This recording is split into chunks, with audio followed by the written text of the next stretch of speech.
Good evening, everyone. Thank you for joining us and welcome to Conservation Conversations. My name is Heather Tedlow, and I work for the Miami-Dade County Parks, Recreation and Open Spaces Department, Miami EcoAdventures Unit. This webinar series is a joint effort between UF IFAS Extension, Florida Sea Grant, Miami-Dade County Parks, and Miami EcoAdventures. For those of you that are new to this series, we welcome you and thank you for taking the time tonight to participate. A few housekeeping items before we get started. Everyone in this webinar is currently muted and your cameras are turned off. We do encourage participation through our Q&A session, so we ask that you type any questions for tonight's presenter in the chat box, which I will be monitoring. We will have time to answer your questions at the end of the presentation. A reminder that this webinar is being recorded and a link to the recording will be sent out within the next week. So please share with your friends and colleagues. Please follow us on social media at Miami EcoAdventures and at Miami-Dade Sea Grant, where we will advertise the upcoming webinar topics as well as showcase related content. If you'd like to receive an email reminder with the upcoming conservation topics and registration link, please email my colleague Anna via the email address I will place in the chat. Now I'm excited to introduce tonight's presenter, Ed Pritchard. Ed, take it away. Great. Thank you so much, Heather, for the introduction. And thank you, everyone, for joining tonight for tonight's Conservation Conversations.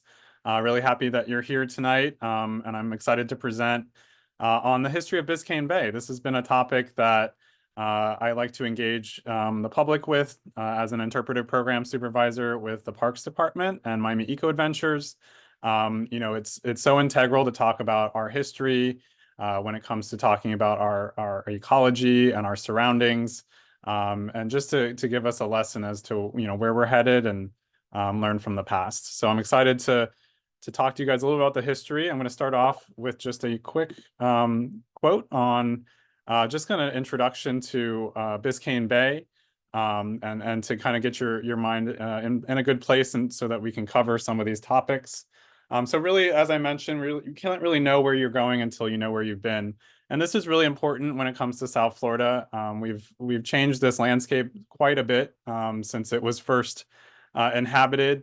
Things are accelerating at a pretty quick pace when it comes to the change, Miami changing from decade to decade. And it's really important to kind of learn about how our natural environment has changed along with our built environment.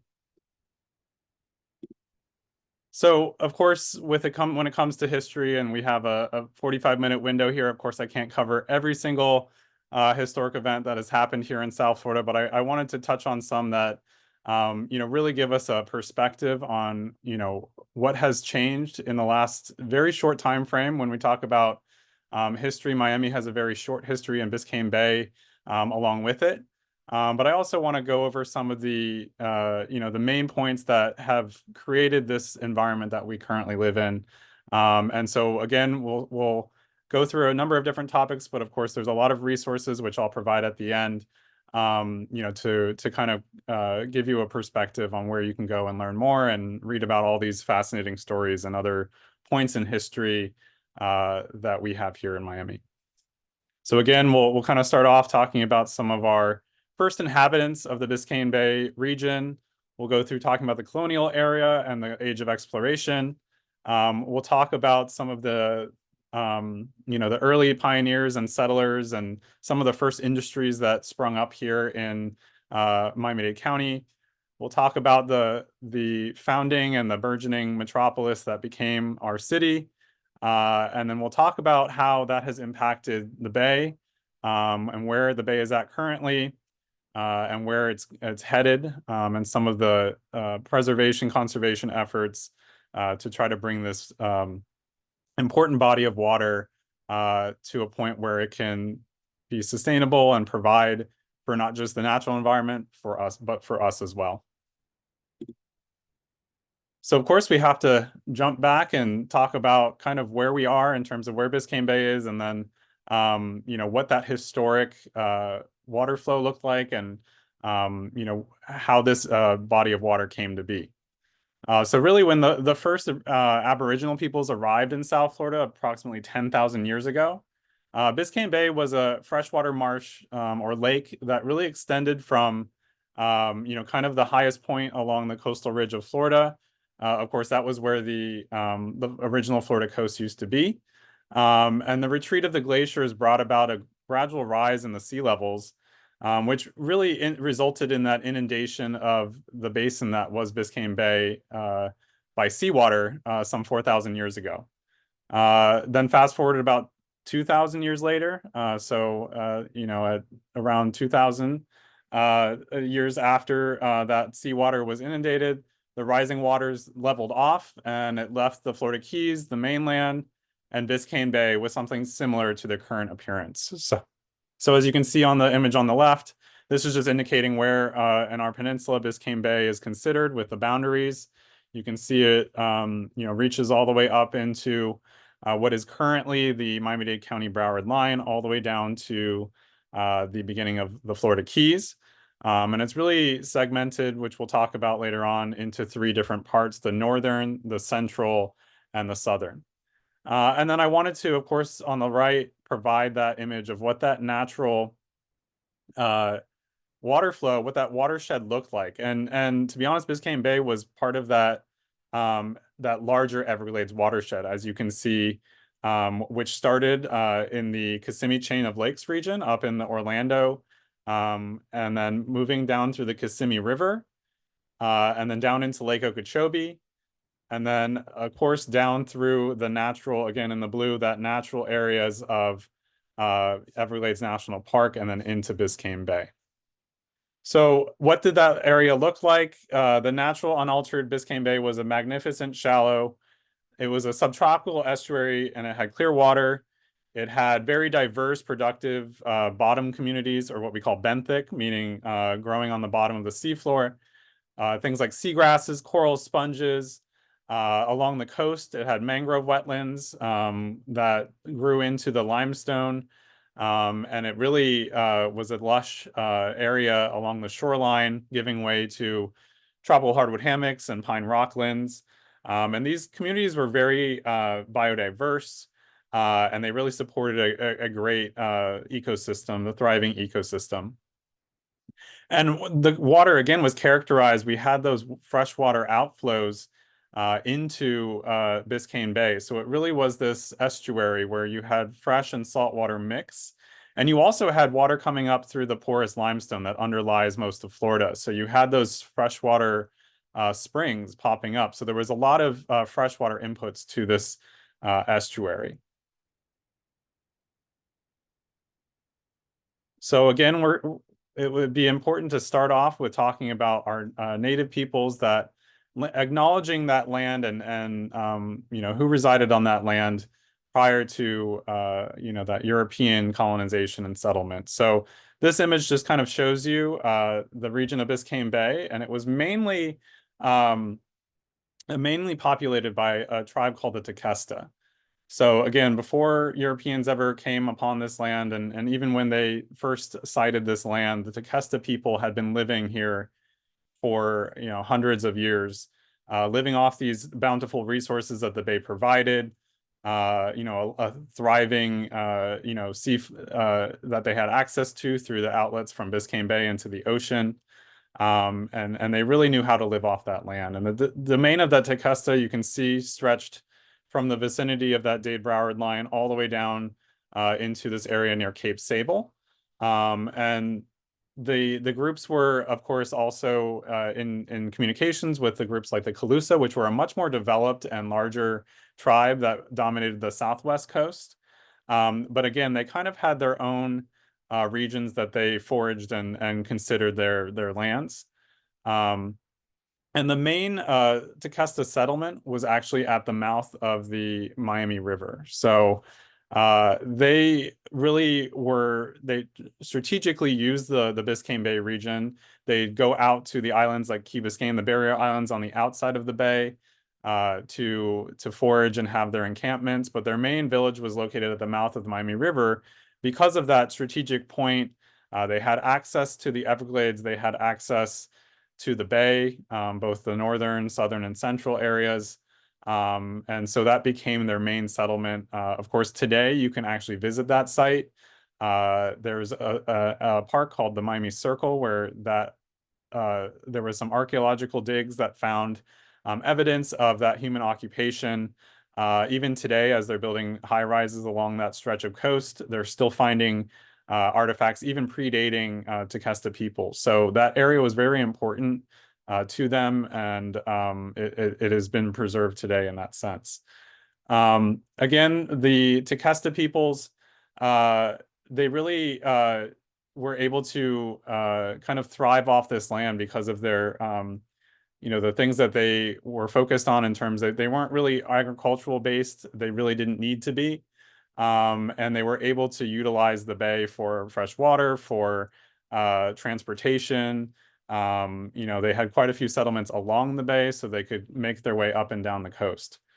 So again, a lot of these sites we've not just at the mouth of Miami River, but down in the Deering Estate, Cutler Bay area. There's other settlements and artifacts that have been found there. So they really made use not just of Biscayne Bay, but also of the many routes that they instituted along the coast. Now, the Tequesta and the other peoples of the Southwest coast really began to disappear as we get into the 1700s. Of course, as with most other indigenous tribes in the United States, due to European contact and diseases, a lot of these folks unfortunately passed on. And these tribes, though, there is evidence, though, and there's been some discussion in the literature about how there are some Tequesta descendants in Cuba. And the thought was that when the Spanish gained control of Florida and then passed it on to the British, that they actually took some of the Tequesta that were still inhabiting the area with them. And so their descendants live on in Cuba. Now, after the Tequesta peoples, we had another tribe, and these weren't indigenous to the state of Florida. They actually were part of larger tribes that resided up in the Georgia and Alabama regions, part of the Creek Nation, which was a large indigenous population that inhabited much of the southeast United States.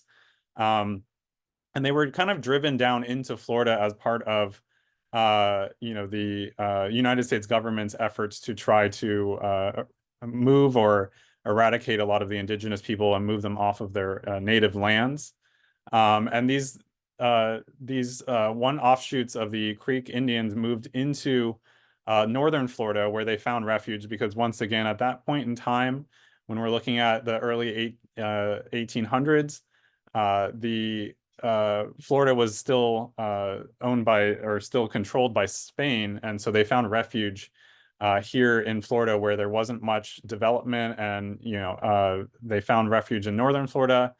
And then, of course, as skirmishes with the pioneers started to occur, they moved farther down into the peninsula of Florida, even down here into South Florida and the Everglades. And that's really where they became, they started living off the land and finding ways to survive in a very harsh environment in the middle of the Everglades sawgrass prairies and tree islands that make up the Everglades region.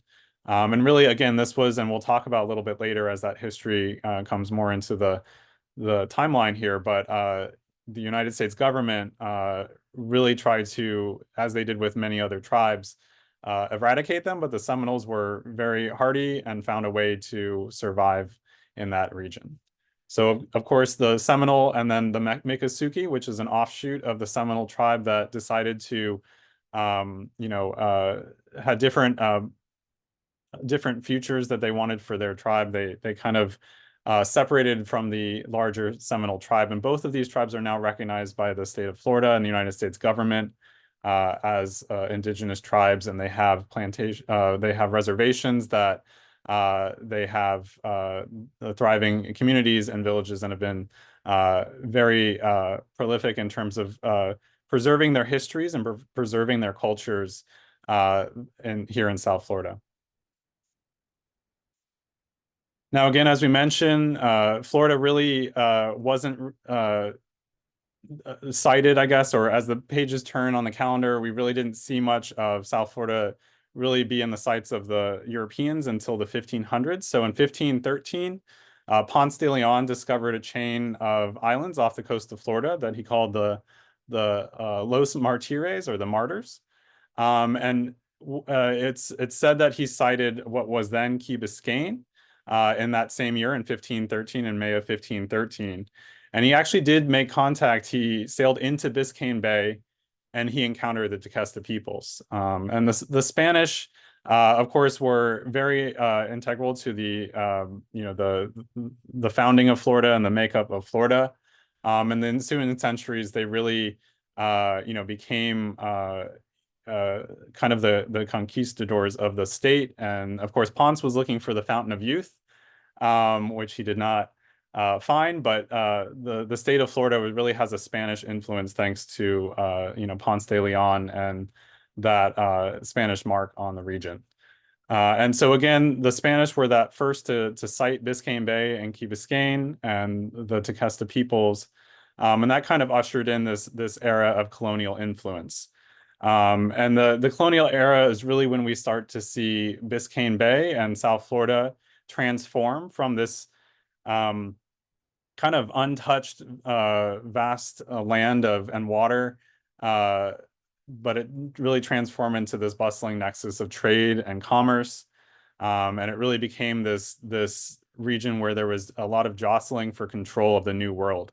And that bay was in that strategic position to make it a valuable asset for both the Spanish and the British empires.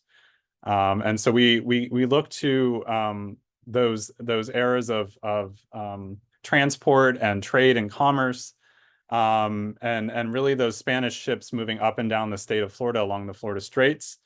They made very few attempts to settle in South Florida. They really established no permanent settlements, but again, they really used the nearby waterways, including the bay, including the Florida Straits, to move their goods and the flow of goods and people up and down the coast.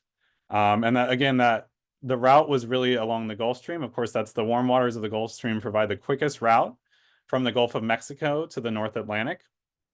And so this passage soon became the preferred route for ships returning, to Spain from the New World. And really what that led to was, and as we see today with a lot of our archaeological sites along the coast, is it really was a treacherous route. And so with the coral reefs and the shallow waters, and not a lot of, I would say, good maps and charts, there was a lot of shipwrecks, and that really became part of kind of the history of that time, was the wrecking industry. And the wrecking industry, really was something that led to a lot of economic drive, like an economic driver through that time in the 1600s, 1700s. And today, of course, they had rich cargoes, everything from, all the riches from the Caribbean, artillery, and a lot of other goods that they were moving up and down the coast. And the wreckers, created this industry, and it actually had to become regimented, and there had to be laws and regulations put into place in order to make sure that these riches were covered, and also for the losses that these countries encountered. So really the period in the 1700s, 1800s, those wreckers became this population that was living in the area. There really wasn't much else happening at that time. So they were really using Biscayne Bay for their salvage camps and their transport. And eventually that kind of moved off from Florida, moved closer over to the Caribbean as these other settlements began to be established in places like Cuba and the Bahamas, again, by both the Spanish and the British.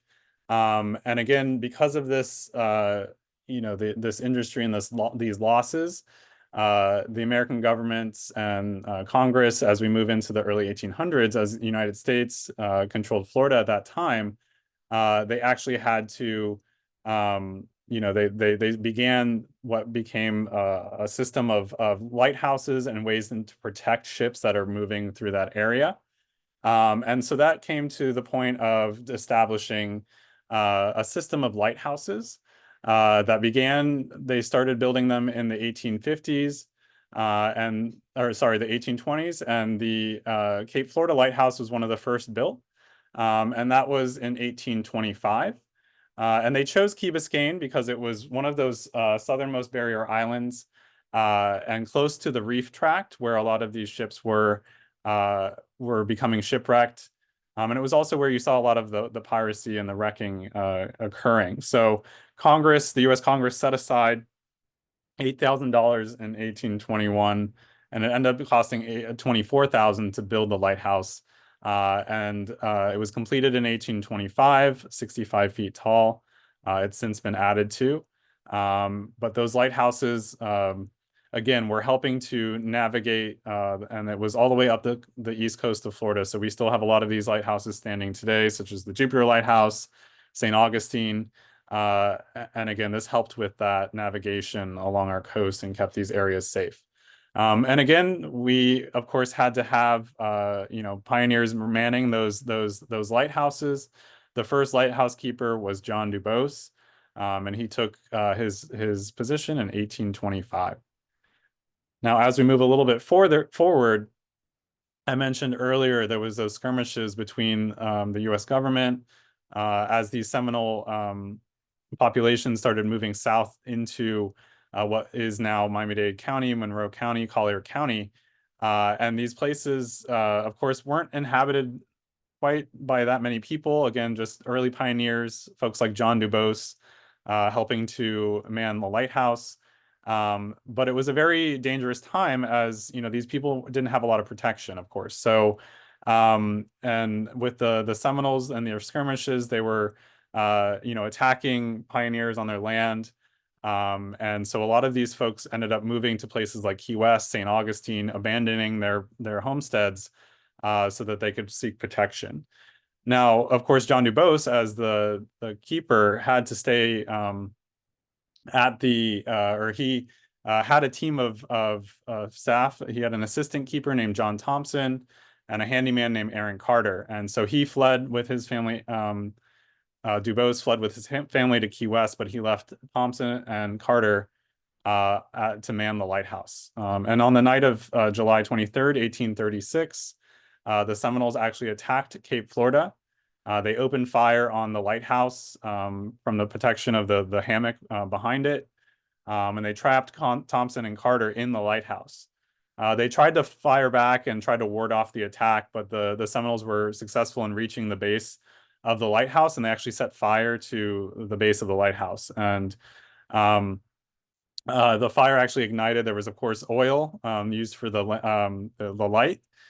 So that lit a flame, and a fire ignited at the base of the lighthouse. So they had to run to the top to try to escape those flames and that smoke. And in a kind of a fleeting moment of trying to survive, they actually threw gunpowder that they had stored at the top of the lighthouse into the fire to create an explosion, which fended off the Seminoles. But unfortunately, it injured them as well. Carter died in the gunfight that ensued, and Thompson was severely injured. He did survive. He was able to crawl outside of the lighthouse of the railing and was able to flag down, or a ship was passing through there and saw the smoke and was able to rescue him. So that was a moment in early Biscayne Bay history, when we had those early pioneers trying to, again, live off this land, but also had to, live through some of these instances with the Seminoles. And so the lighthouse was relit in 1878. And that was, it was 1846 that was relit. And then in 1878, it was replaced by a more powerful lighthouse. So at that point in time, they started building lighthouses out on the reefs to provide a more on location a landmark for those folks to be able to navigate those reefs. So again, the Seminole Wars continued, and again into the 1830s and early 1840s. And again, as part of the U.S. government's attempts to, protect the land, protect the citizenry that were living there, and to try to drive the Seminoles out, they actually established what was known as Fort Dallas at the mouth of the Miami River, actually on the site of the old Tequesta, Maine village, right there at the mouth, at that strategic location. And they used this fort for both their excursions up the Miami River into the Everglades, as well as part of the Navy operations during that time. And so this area became really important and a strategic location in terms of both the operation, but also to provide protection to those early pioneers. After the Seminole Wars ended, and the U.S. government, which again was not successful in removing the Seminoles and moving them out to Oklahoma, so they were not successful in their efforts because of how well the Seminoles were able to establish themselves and live in this very harsh place in the Everglades, where the U.S. armies were not prepared to traverse. And so the fort was abandoned after the Seminole Wars. There really wasn't a need to have that need for the U.S. Army folks to be in that area. So it was abandoned, but it was also used by others. It was purchased by what was known as the Biscayne Bay Company, which was a trading company. And they used it as an outpost, as a trading post for the folks in the region. And you can actually see parts of that Fort Dallas and that trading post. It was moved, some of the buildings were moved to what is today Loomis Park along the Miami River. So that's a nice piece of history that has been preserved. And that important site, again, the Miami, right there at the mouth of the Miami River, has been protected to show and to preserve the Tequesta peoples and their remains. So again, as we move into now the late 1850s, early 1960s, we start to see more pioneers move into the Biscayne Bay region. Still at this point, the population is just a few hundred across all of South Florida. We're talking Broward, Miami-Dade, into the Keys. So a small population, but we started to see more folks be fascinated by Biscayne Bay and this amazing tropical landscape. And both for what it provided them in terms of a new beginning, but also those folks that were looking to escape something from the north, whether it be the cold winters to improve their health. And that was one of the reasons why Commodore Ralph Monroe, one of Miami's most interesting and I would say most influential pioneers. He was a sailor, naturalist, and photographer. And his grandfather, William, was part of the New England Transcendentalists. He had good company such as Ralph Waldo Emerson, Henry David Thoreau, Branson Alcott, some of those early naturalists and philosophists. And so his father kind of instilled that within him. And so Monroe cherished nature. He promoted this simple and genuine life. And he first visited South Florida in 1877. He was on vacation from Staten Island. During that time in the late 1870s, there was no railroad, there was no cars, roads. The only way to get here from, again, at that time, the closest main settlement was St. Augustine. So you had to come down here by sailboat. And so he enjoyed that sail down into Biscayne Bay. And again, as a naturalist, as a sailor, he really appreciated that this wide open expanse of water surrounded by this lush tropical landscape. And he wrote in his diary, the peninsula was nothing, I quote, the peninsula was nothing more than a vague wilderness. To me, however, there was no appeal short of Biscayne Bay. No more isolated region was found in the country, and scarcely any less productive. The few hardy settlers depended mainly on the products of the sea, together with plentiful game for food. Green turtle and fish of all kinds were unlimited. The Indians brought in venison, bear, wild turkey, terrapin, gopher, and plenty of the finest pumpkins in the area. So he really saw how, again, how the native peoples, how the early pioneers were living off this land. And, he really had some great memories that he brought back to Staten Island with him. His next trip to the area, unfortunately, was a little bit less pleasant. In 1881, the doctors told him that his wife, Ava, had contracted tuberculosis, and indicated that in order to, kind of improve her health, she needed a radical change of climate. So, and this was kind of common in those days. Most doctors prescribed for things like tuberculosis moving to a warmer climate. So some of these early pioneers came here because of that as well. So Monroe remembered beautiful Biscayne Bay, so he brought Ava down here in hopes of her recovery. Set up with a small place that he stayed in called the Peacock Inn here. And so unfortunately, his efforts were not successful.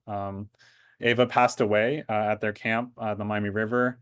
And upon, arriving back in New York, he actually discovered that his only child had died as well. So it was a really tough year for him, but he decided that he needed to move to Biscayne Bay permanently. So he returned to South Florida in 1882 to visit his wife's grave, and he had met some friends down here, Charles and Isabella Peacock, and again they had kind of a little a place that people could stay while people were visiting South Florida, and they actually turned it into the first hotel in the region. It was called the Peacock Inn, originally right there on the mouth of the Miami River, and then they moved it down to what is today Coconut Grove. So Monroe kind of and Isabella and Charles Peacock were really the founders of Coconut Grove, which is one of Miami's oldest settlements.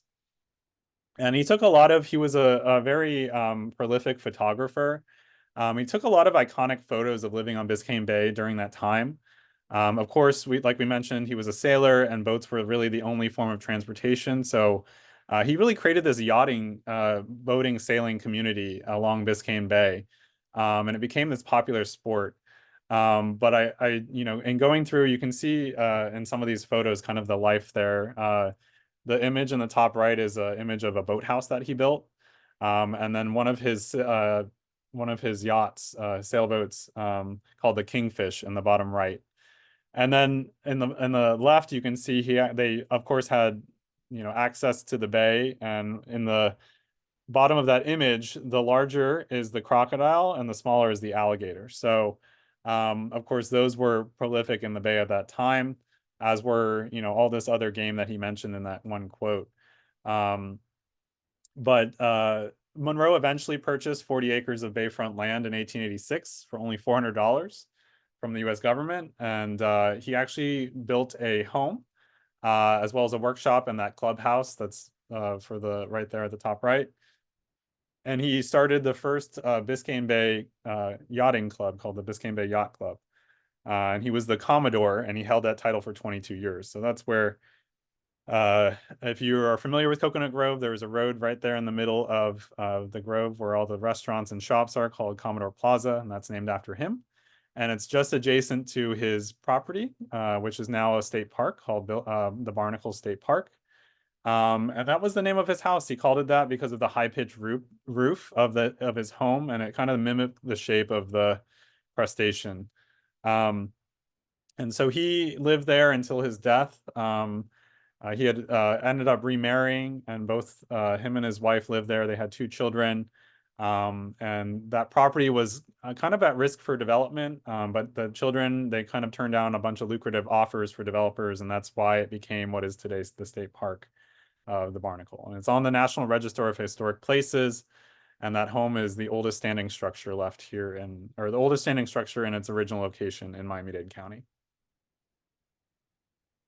Now, around that same time in the late 1870s, we had other pioneers, again, from the Midwest and the Northeast, moving down here, seeing these opportunities for, for growth and for new opportunities.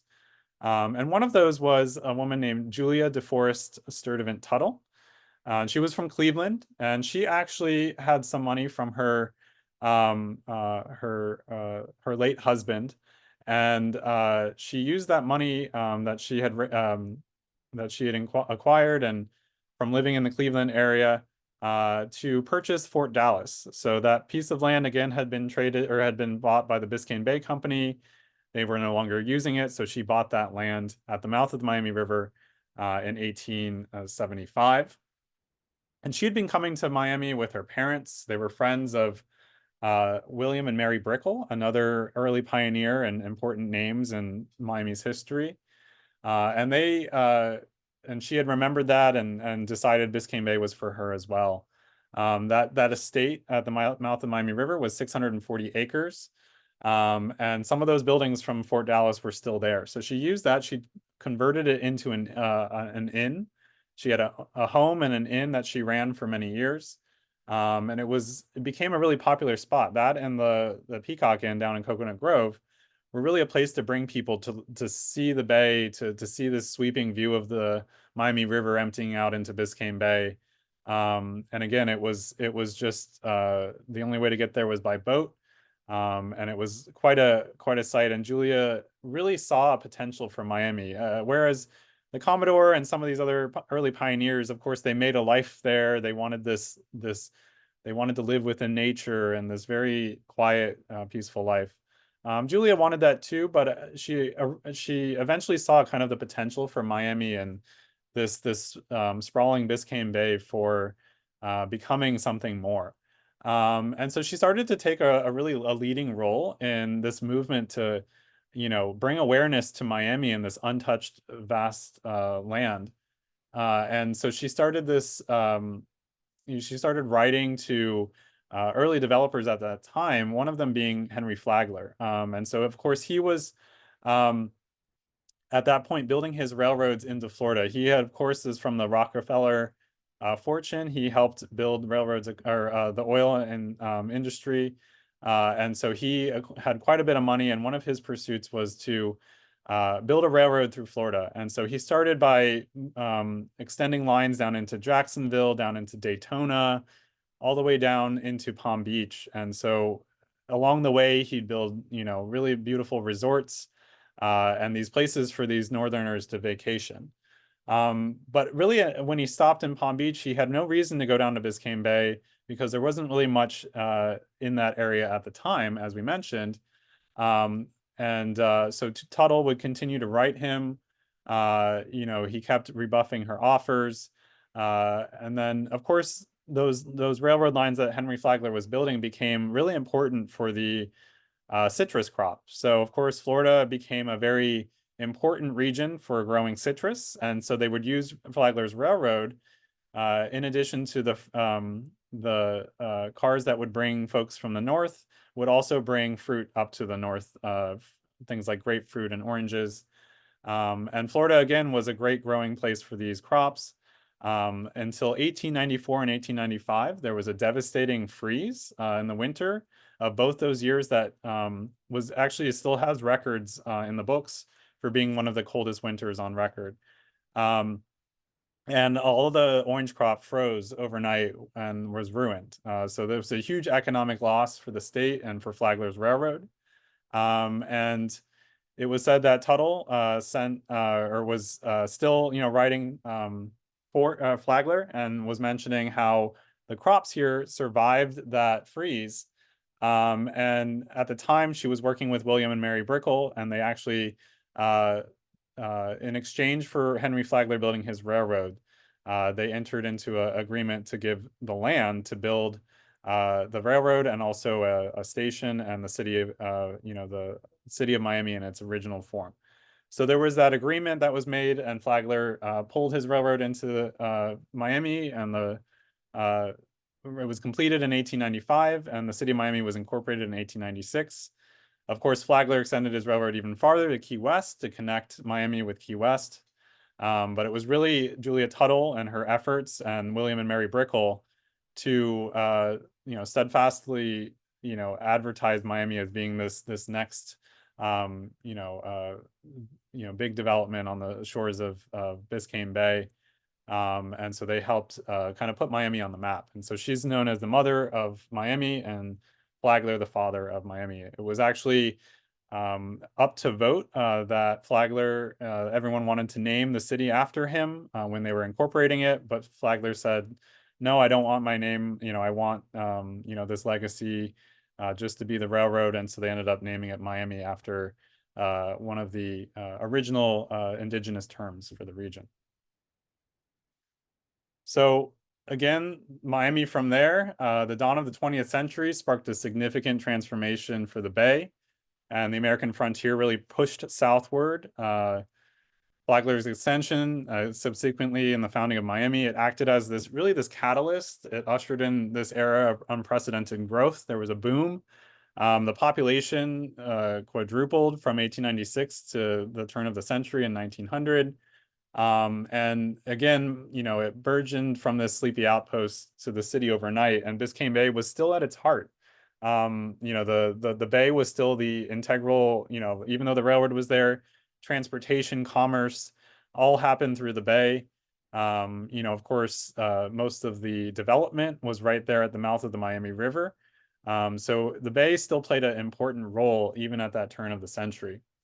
But of course, a lot of things change as you bring in development and, wanting to control the nature to fit the needs of this population. And by 1917, the channelization of the Miami River had actually occurred. And so before it was this natural flowing river with rapids. And of course, now they channelized it to create both a transportation route, but to bring water into the region, the fresh water into the city of Miami.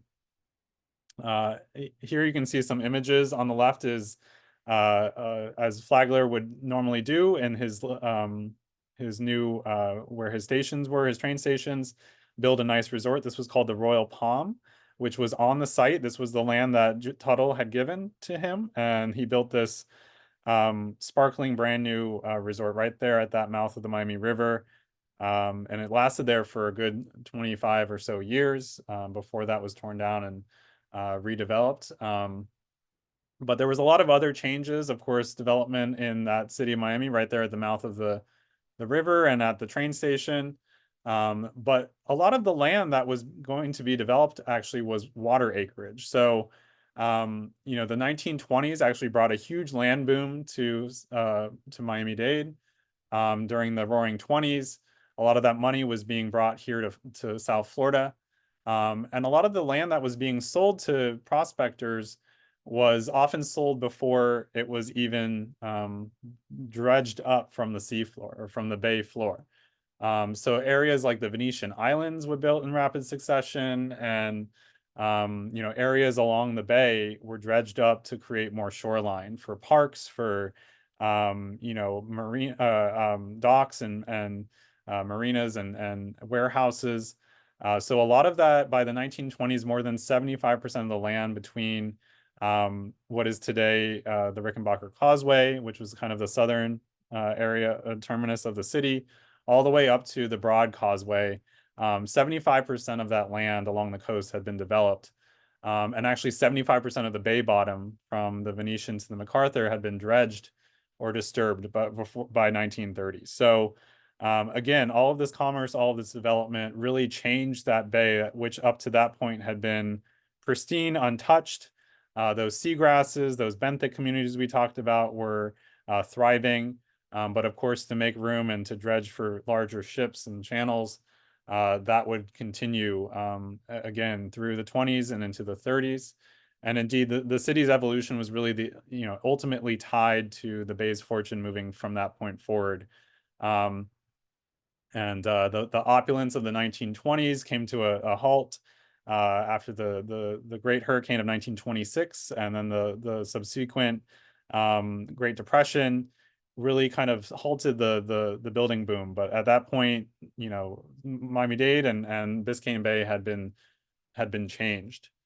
Now, as we move a little bit further into the late 1930s, early 1940s, we have to bring up Carl Fisher. He was from Indiana, and he made his name in the auto world. He was known for the racing and auto dealing, and also for creating what was called the Union Carbide. They were Presto lights, or lights that they would use on the vehicles at that time. And so he sold that company for Union Carbide for 9 million, and he moved to Miami to lay his eyes on developing what would become another American Riviera, a place for vacationers to come and enjoy the spoils of Miami-Dade.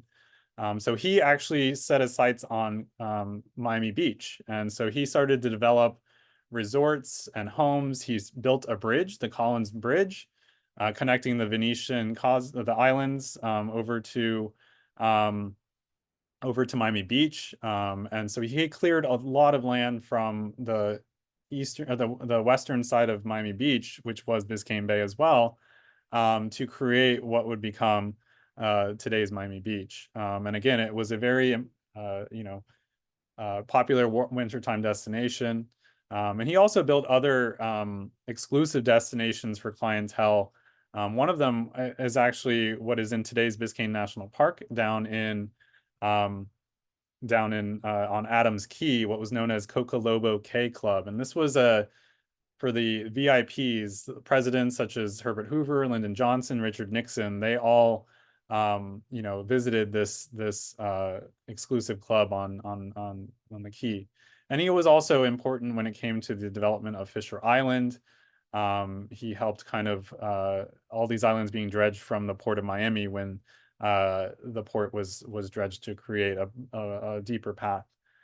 So he was another big developer and kind of changed the nature and the face of Biscayne Bay. So with that being said, now we've kind of moved into this this era, the post 1940s, 50s, and kind of this bringing up to present of what this coastal ecosystem has now turned into. And so I wanted to go back to that original image of how that water flow and how Biscayne Bay kind of was shaped and kind of what it turned into. So of course that historic flow, as we had mentioned, coming out of Lake Okeechobee, you had those what we call transverse glades bringing fresh water into Biscayne Bay had now been channelized. We mentioned the channelization of the Miami River, but there was 4 other canals that were cut across. And this was part of the larger, what was called the Central and South Florida Project for flood control. And this was in the 1940s. And this brought dramatically lowered freshwater levels to Biscayne Bay. And it cut those flows of that natural water through those transverse glades. And it really changed the makeup of the bay. And so that was definitely important to mention, as those places were, important in terms of those ecological changes that were made. The hydrology affected the benthic communities, the seagrass. It changed the way that the tidal fluctuations would change throughout the bay. So that channelization and that cutting off of that freshwater was really kind of what led to some of the issues that we're seeing in the bay today. So of course there was also protections as the decline was being realized in the 1950s into the 1980s. There was this spark in the community in terms of, and this was happening across the country, to really protect these areas, not just for the health of the communities, but to protect these natural areas and these species. And these are, of course, some of the agencies today that are protecting some of these areas of the bay. Of course, I'm going to kind of fast forward through some of these foundings of some of these areas, these important protections of the bay, including Biscayne National Park. This was in 1968 was when Lyndon Johnson signed the bill for Biscayne National Park. This was in response to there was a plan to dredge 8,000 acres of the bay bottom for a jet port. And then there was also a plan to build bridges from Key Biscayne all the way down into the Keys. And this was really galvanized the community to try to protect this region, because Biscayne Bay at that point, of course, the northern and central regions had been altered, but the southern region was really important when it comes to our coral reefs and our seagrass beds. So this was kind of that last vestige that the community was successful in creating a park, first it was a national monument, and then into a national park, which again protects these natural areas. So that area was quite a large area, as we mentioned, the southern region, 173,000 acres, 90% of it being water. And you can see those areas that it was protecting, those barrier islands, the coral reefs, and those interior spaces in the bay. And that Islandia, that was that settlement along there that they were trying to connect with the bridges and then all the way down to Key Largo. We also had the Biscayne Bay Aquatic Preserves. So this was early recognition of those human impacts to the bay, and it led the state of Florida and Miami-Dade County government to create an aquatic park in the northern and central parts of the bay. And it was managed by the Florida Department of Environmental Protection. And this was because it was really created because of sedimentation and turbidity that was being noticed in the 1970s and 80s in the bay because of dredging and outflows from the land. And this really was why we needed more monitoring and regulation and restoration projects that could help preserve the bay. So this program was instituted, and now it envelops a lot of different programs. There's Biscayne Bay restoration, there's enhancement, there's surface water quality monitoring, and there's an artificial reef program that's all housed under that Biscayne Bay Aquatic Reserve program. So it was really important to, again, as we see, there's a lot of coordination between multiple agencies to help protect and to restore some of these portions of the bay in order to get to maybe a point where we can say, the bay is healthy and thriving once again. We also have projects that are related to Everglades restoration. As we mentioned, it's part of the Everglades ecosystem and watershed. So some of the projects that are being instituted through the Central Everglades Restoration Project, which is happening all across the state, is the Biscayne Bay coastal wetlands. So it's trying to restore these places. This is down near the Deering Estate in Cutler Bay and Palmetto Bay, to restore some of these transverse glades, these freshwater outflows that can at least maybe clean and filter water before it reaches the bay, and therefore provide a freshwater source that's clean, and you can control the quality and quantity of water. So that's just one project that is being worked on as part of a larger restoration of the Everglades watershed. So I wanted to, we're going to kind of move into, in our last few minutes here, talking about, kind of where the bay is now, what these plans are all working towards, and some of these community partnerships and, citizen-led programs that are forward-thinking and working towards promoting greater awareness. I'm going to end with definitely some best management practices and things that you can do. But I wanted to mention some of the things that Miami-Dade County, through their Office of Resilience and their Chief Bay Officer position that was created back in 2021 by the Office of Daniela Levine Cava. And this was really as a response to this declining health, not just the things we were talking about in terms of turbidity, but these harmful issues with sewage and stormwater and pollution, both in terms of chemicals and marine debris affecting the bay. So what was first kind of instituted was the Biscayne Bay Task Force, and they kind of put together a report. This was made up of community members and stakeholders across the region to kind of create a report of what the state of the bay is and what can be done. And part of that led to the creation of that position. And our first Chief Bay Officer, Irela Bagay, this is a quote from her after that task force. "We all know by now that the Biscayne Bay watershed is in a state of emergency. It's at a tipping point for irreversible ecological collapse. If we're going to be introducing water, it's got to be clean." So that was really kind of the impetus, and summarize what the effort was to kind of clean up the bay and what needs to be done in order to get us to a better state. So we mentioned those impacts, and so a lot of studies were done to kind of quantify these impacts. So we talked about seagrass die-off along the bay, and all three, mostly in the central and northern regions. And part of that was due to turbidity, meaning that sediment was killing the seagrass by creating places where the sunlight could not reach the bottom. And this is a graphic from the Miami Waterkeeper showing these regions of the bay and the die-off during the period from 2005 to 2018. And that was really one of the big issues that we're seeing in the bay. And of course, the seagrasses provide a ton of benefits to us and to the health of the bay. So that was one of the important things to task, is to try to find ways in which we can restore these seagrass communities. And then also, as you can see on the right, water quality and these point source pollution sources from land-based locations were creating these ecological problems. So places that, in terms of septic tanks, and trying to improve our stormwater and sewage treatment in order to reduce the impacts to the bay. Some of these things were creating, of course, heavy nutrient loads in the bay and chemical pollutants that were leading to fish die-offs and eutrophication. And so by trying to institute better practices to curb this was one of the projects that was going to be worked on. So between water quality impacts, habitat degradation, climatological changes, and other factors, this is what was informing these decisions that needed to be made in order to create a better future for the bay.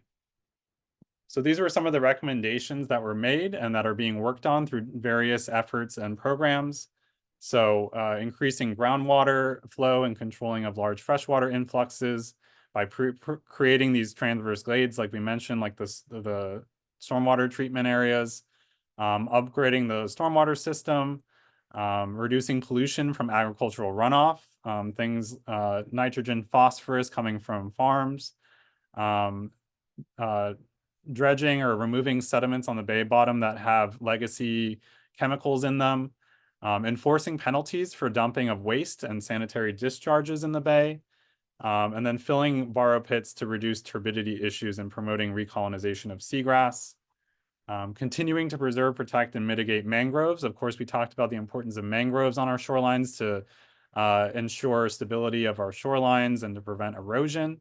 Also preserving and protecting wetland communities, promoting and providing educational programs about these concerns, environmental concerns, boating safety and how to safely boat through Biscayne Bay without damaging seagrass beds and wildlife, and continuing to monitor biodiversity in the bay and trying to enforce and regulate some of the protections for these species and for these resources. And then also removing invasive species, both wildlife and plant life. So of course, those are some of the recommendations that our agencies are working towards. But of course, there's tons of things that you can do to be a better bay steward and help with the, improve the future of Biscayne Bay. Of course, it depends on a beneficial relationship between the people that live here and that visit here. And so whether you're at home or, visiting and going out on the water, some of these things that you can do to help protect the bay. You can help with, we have a really great fertilizer regulation ban that we have, and by following this, prohibiting fertilizer on your lawn from May 15th to October 31st, which is our rainy season, can help reduce that impact to the bay. Disposing of materials that you might be using properly, recycling, making sure it doesn't end up as marine debris or litter in our bay. You can also make sure that you dispose of paints and solvents and oils in a very safe and recommended way. Composting your yard clippings, disposing of them properly. This helps prevent it from ending up in storm drains and waterways, and that can create more eutrophic conditions and harmful algal blooms that can lead to fish die-offs. And then you can also take part in volunteer shoreline cleanup. So this is a really important way in which you can give back. Attending things like Baynanza, which happens every year in April to give back to the bay. But of course, there's tons of other shoreline cleanups happening through our partners, including through Miami-Dade County Parks. If you go on volunteercleanup.org, you can find a ton of opportunities to help give back to the bay. Planting trees, that makes a huge difference too, because by planting native drought-tolerant trees, you can reduce the need for fertilization and irrigation. You can dispose, if you're fishing on the bay, making sure you dispose of that monofilament line in the receptacles found at marinas. If you have to work on your boat or give repairs to your boat, you can take them out of the water, make sure that nothing is flowing into our bay from your dock. And then also, as we mentioned, making sure you're boating safely or recreating safely on the bay, making sure you're understanding local and state federal protection standards for recreating on the bay. So all those things really help.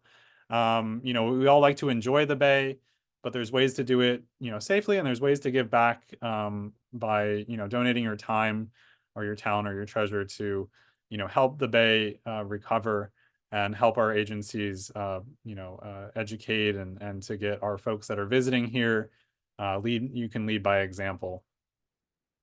You can also attend, we have a great program hosted by Miami Waterkeeper called the 1,000 Eyes on the Water.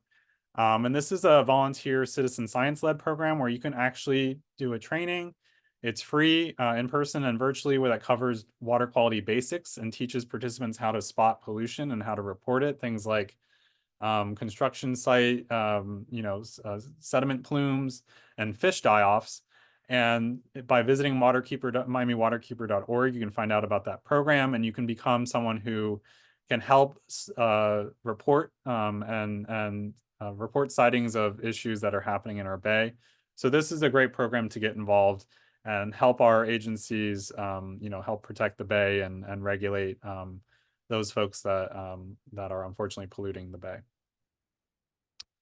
And then lastly, we have this really great, I wanted to mention, there's this effort initiative that's trying to list the Biscayne Bay and the entire bay on the National Register of Historic Places. And of course, there's a lot of landmarks. We mentioned the Cape Florida Light that are already on the list, but there's this effort, and it's a multi-pronged approach, is to bring international recognition to the entire bay. And that will hopefully, that designation will mobilize the community to engage in more initiatives to conserve the bay. And it can also lead to more protections from, you know, government if the whole region is listed on the National Register of Historic Places. So if you visit this website, the biscayne-bay.squarespace.com, there's a lot of details on what this effort looks like. And one of the things that's going on right now, there's an art installation at the Nature Center at Crandon Park, the Biscayne Nature Center. And it's featuring all this history of Biscayne Bay. And it's just one piece of the puzzle to try to push this initiative forward to get the entire bay listed on the National Register of Historic Places. So a really great effort that you can read more about and sign a petition to get behind this effort. So check out this art exhibit too. It's now through August 4th at the Biscayne Nature Center in Crandon Park. So with that, I thank you guys so much for joining. I have a super easy poll for you. Heather's going to launch that right now. I hope that you guys learned something new about Biscayne Bay and about the efforts that are currently underway to protect it. Like I said, there's a lot of, you know, topics that I did not cover, but there are a lot of resources online that you can visit to learn about some of these other stories and, you know, some of the other history that I wasn't able to get to today. So if you don't mind taking our poll here, it's just asking pretty simply your level of agreement with the following statement. I learned something from participating in this webinar. Strongly agree, agree, or disagree.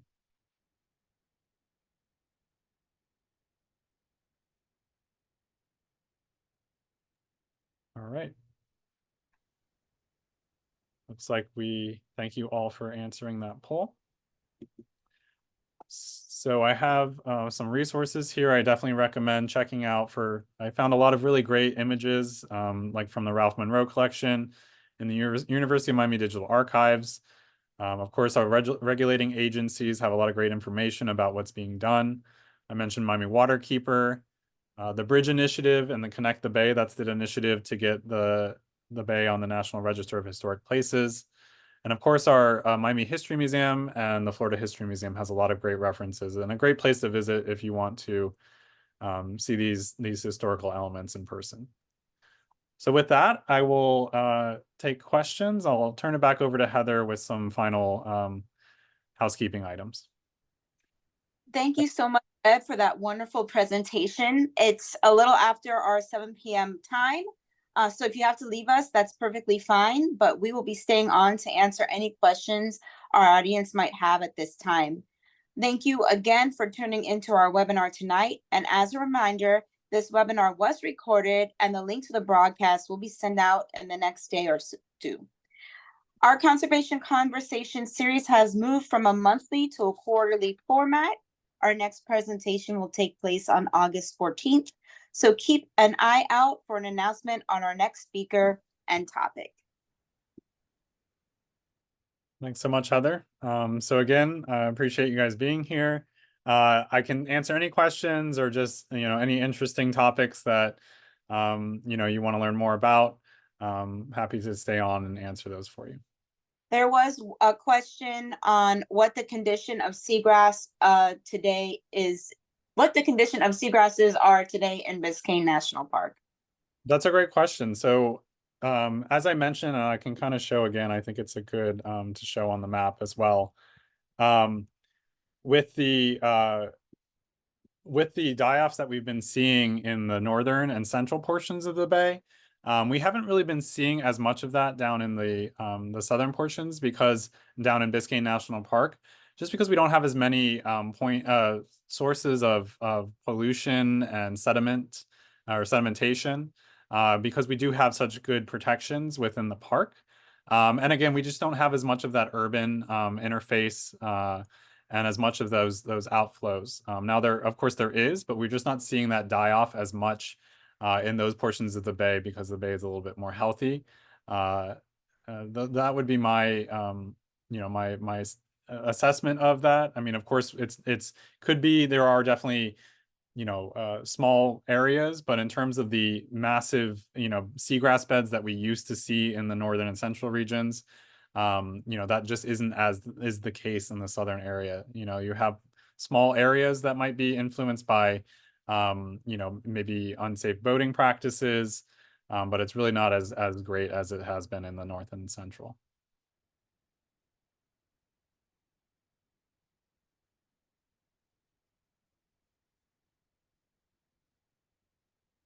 That's the only question I have in the chat. I know you might have gotten some direct questions on your end as well.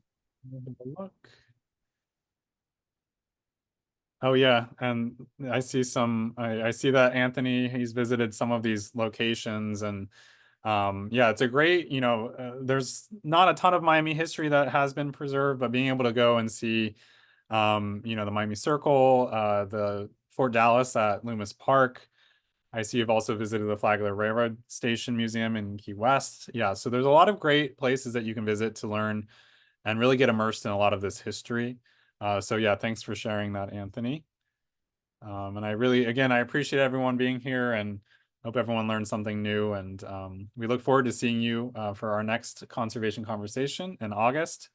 But until then, if you have any questions or any other resources that you might need, feel free to send me an email, and I'm happy to share that with you. And you can also email Anna for any to get the next topic. We have a little bit of time until then, but she can definitely provide that for you as well. So thanks again, everyone. Have a great evening.